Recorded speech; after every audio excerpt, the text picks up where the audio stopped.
Karthigai Deepam serial October 23 நாளைக்கான எபிசோடில் என்ன நடக்கலாம் அப்படிங்கிறத ரிவ்யூவாக பார்க்கலாங்க. தீபா அவங்க போட்ட கோலத்தை பார்த்துட்டு அப்படியே மெய் மறந்து உட்காந்துட்ருக்காங்க. அப்படியே ஃப்ளாஷ்பேக்கில் நடந்த எல்லா விஷயத்தையும் யோசிச்சு பார்க்குறாங்க. இயல்பாக அடுத்த கட்டத்துக்கு போகலான்னு சொன்னதுக்கு காரணம் நான் உங்களை புரிஞ்சுக்கணும், நீங்கள் என்ன புரிஞ்சுக்கணும், அதுக்காக ஒரே ரூமில் தங்கக்கூடாதுன்னு இல்லையே அப்படின்னு கார்த்திக் சொன்னதெல்லாம் யோசிச்சு பார்க்குறாங்க. நான் என்னோட ரசனைக்கு ஏற்ற பொண்ணை தான் கல்யாணம் பண்ணியிருக்கேன், அதில் எந்த டவுட்டும் இல்லை அப்படின்னு கார்த்திக் சொன்னதெல்லாம் அப்படியே யோசிச்சு பார்த்து சந்தோஷப்பட்டுட்டு இருக்காங்க. சரியான ஊமை குசும்பு ஏன் கண்ணே பற்றும் அப்படின்னு அவங்க போட்ட கோலத்தை பார்த்து அப்படியே திருஷ்டி எடுக்கிறாங்க. அப்போ கரெக்டாக மலர் வந்து தண்ணி ஊற்றி அழிச்சு விட்டுறாங்க.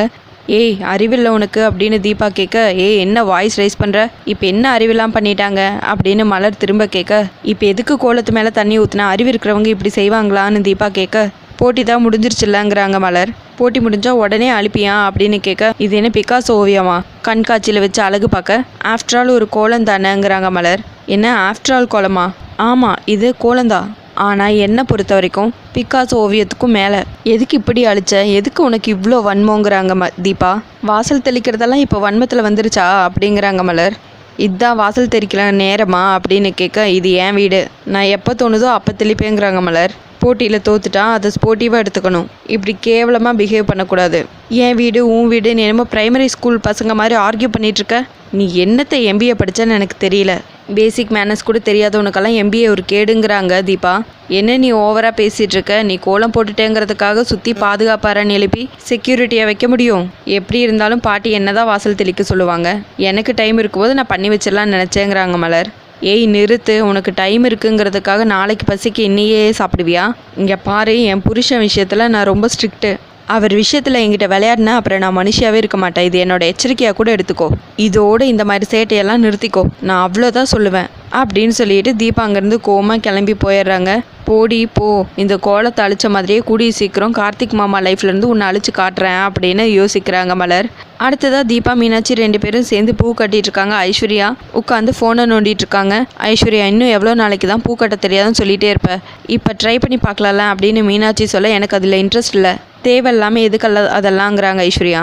ஓஹோ இன்ட்ரெஸ்ட் இல்லையா, நான் கட்டி கொடுத்தா மட்டும் தலையில் வச்சுக்குவேன் அப்படின்னு மீனாட்சி சொல்ல, இதுக்கு தான் நீங்கள் இருக்கிற இடத்துக்கு நான் வரதில்லை, தேவையில்லாமல் வம்பிழுத்துக்கிட்டு அப்படின்னு சொல்லிட்டு ஐஸ்வர்யா எந்திரிக்க கரெக்டாக பாட்டி வந்துடுறாங்க. ஓ பூ கட்ட ஆரம்பிச்சிட்டிங்களா அப்படின்னு பாட்டி கேட்கவும், ஆமாம் பாட்டி இந்தாங்க தலையில் வச்சுக்கோங்க அப்படின்னு தீபா கொஞ்சம் பூவை எடுத்து பாட்டி கையில் கொடுக்குறாங்க. பரவாயில்லையே நெருக்கமாக கட்டியிருக்கியம்மா, பல வித்தைகளை கையில் வச்சிருக்குவா போல இருக்கு, இந்த இவ்வளோ வேண்டாமா கொஞ்சமாக வச்சு விடு, முடியிலே வச்சு விடு அப்படின்னு சொல்லிட்டு தீபா கிட்ட பூவை கொடுக்குறாங்க. தீபாவும் கொஞ்சமாக எடுத்து பாட்டி தலையில் வச்சு விட்றாங்க. கரெக்டாக அந்த நேரத்தில் அபிராமி வராங்க. என்னம்மா கோயில் கிளம்பிட்டீங்களா அப்படின்னு கேட்க, ஆமாம்மா கிளம்பிட்டேன், நீயும் வரியா அப்படின்னு சொல்லி கேட்க, இல்லைம்மா நான் வரல, அம்மனுக்கு பூஜை பண்ணும்போது வரேங்கிறாங்க அபிராமி.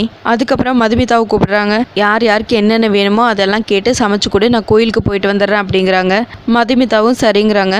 அதுக்கப்புறம் நல்லா யோசிச்சு பார்த்துட்டு, இல்லை வேணாம் நீ சமைக்க வேணாம் தீபா, இன்னைக்கு நீ சமைச்சிரு, யார் யாருக்கு என்னென்ன பிடிக்குமோ அதை கேட்டு அதுபடியே சமைச்சிரு, அவள் கைப்பக்குவம் எப்படி இருக்குன்னு நானும் பார்க்கணும்ல, என்ன அபிராமி உன் மருமக நல்லா சமைப்பாள்ல அப்படின்னு கேட்க, நல்லா சமைப்பாமா, எல்லாரும் அவளோட சமையலை விரும்பி சாப்பிடுவாங்க அப்படின்னு சொல்ல, என்ன எதை எடுத்தாலும் ஏதோ பேச்சுக்கு சொல்கிற மாதிரியே சொல்கிற அப்படின்னு கேட்க, இல்லைம்மா எல்லாரும் நல்லா விரும்பி சாப்பிடுவாங்க, நல்லா சமைப்பாங்கிறாங்க அபிராமி.